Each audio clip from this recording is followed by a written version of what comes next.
নমস্কাৰ, আজি মই আপোনালোকৰ বাবে লৈ আনিছোঁ কাষ্টাৰ্ড দি বনোৱা পায়স। তাৰ বাবে আমাক লাগিব 1 কাপ বাসমতি ৰাইচ। এইখিনি মই ভালকৈ ধুই 15 মিনিটমান সময় তিয়াই লৈছোঁ। আপোনালোকে বাসমতি ৰাইচৰ সলনি বেলেগ ৰাইচো ল'ব পাৰিব। এয়া লৈছোঁ কেইটামান কিচমিচ, অলপমান লিকুইড গাখীৰ। এইখিনি মই কাষ্টাৰ্ড পাউডাৰখিনি মিহলি কৰিবৰ বাবে লৈছোঁ আৰু আমাৰ এক্সট্ৰা 1 লিটাৰ গাখীৰ লাগিব।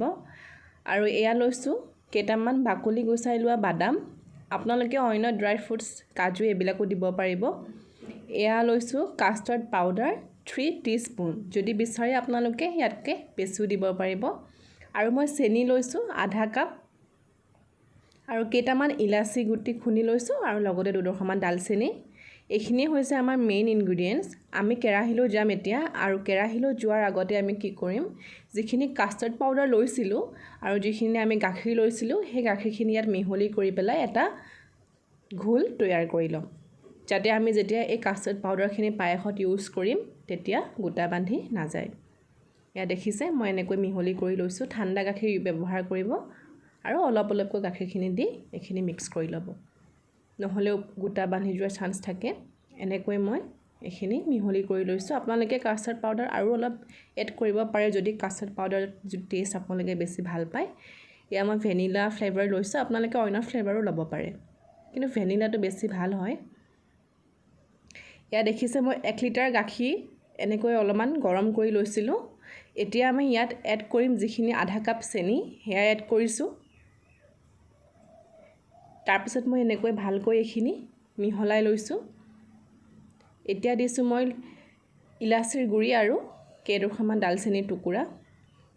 মোৰ লগত তেজপাত নাই, আপোনালোকে ইচ্ছা কৰিলে কেইখিলামান তেজপাত ব্যৱহাৰ কৰিব পাৰিব।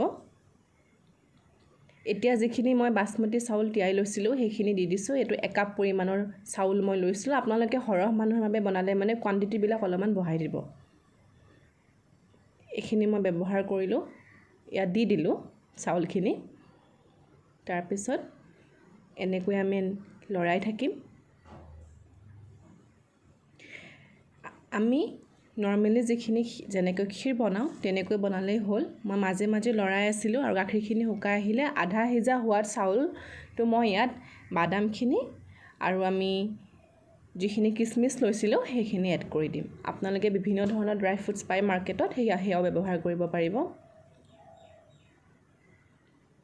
দেখিছে, এয়া আধা সিজিয়ে গ'ল।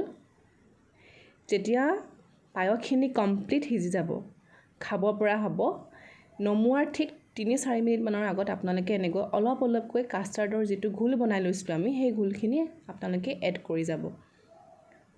যদি আপোনালোকে আগতীয়াকৈ কাষ্টাৰ্ড পাউডাৰখিনি এড কৰি দিয়ে তেতিয়া কি হ'ব, বস্তুটো বেছি ডাঠ হৈ যাব আৰু চাউলখিনি সিজাত অসুবিধা হ'ব। গতিকে কমপ্লিট পায়স ৰেডি হোৱাৰ পিছতহে আপোনালোকে কাষ্টাৰ্ড পাউডাৰ এড কৰিব, কিয়নো এই মিহলিটো দিয়াৰ পিছত আমাৰ যিটো কনচিষ্টেঞ্চি সেইটো একেবাৰে ডাঠ হৈ যায়।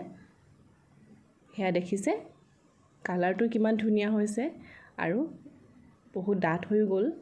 গতিকে আমাৰ অলম'ষ্ট ৰেডি হৈ গৈছে কাষ্টাৰ্ড পাউডাৰ দি বনোৱা পায়স বা কাষ্টাৰ্ড ক্ষীৰ। আপোনালোকে যদি মোৰ চেনেলটো ছাবস্ক্ৰাইব কৰা নাই, ছাবস্ক্ৰাইব কৰি দিব। মই আপোনালোকলৈ আৰু নতুন নতুন ভিডিঅ' লৈ আহিম। গতিকে এয়া আমাৰ কাষ্টাৰ্ড ক্ষীৰ ৰেডি হৈ গ'ল। এতিয়া আমি এইখিনি ধুনীয়াকৈ এটা বাটিত উলিয়াই ল'ম।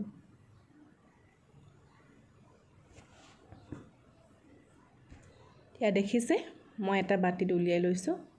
1 কাপ চাউলেৰে আপোনাৰ 7-8জন মানুহৰ বাবে ক্ষীৰ ৰেডি হৈ যায়। যদি আপোনালোকে বেছিকৈ বনাবলৈ বিচাৰে তেতিয়াহ'লে পৰিমাণবিলাক অলপ বঢ়াই দিব। এয়া দেখিছে, নিজ ইচ্ছামতে আপোনালোকে এইখিনি গাৰ্নিছ কৰিব পাৰিব। মই কেইটামান বাদাম আৰু কেইটামান কালাৰফুল চুগাৰ বল দি পেলাই মই এইখিনি গাৰ্নিছ কৰি দিম।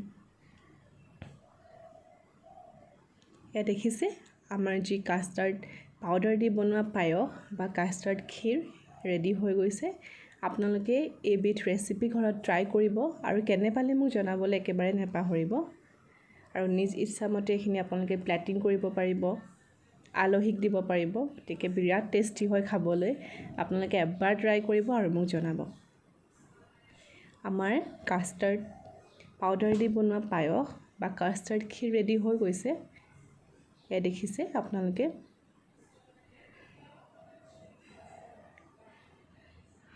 এয়া চাওক কিমান ধুনীয়া হৈছে। ৰেচিপিটো ট্ৰাই কৰিব আৰু মোৰ চেনেলটো ছাবস্ক্ৰাইব কৰি দিব। Thank U.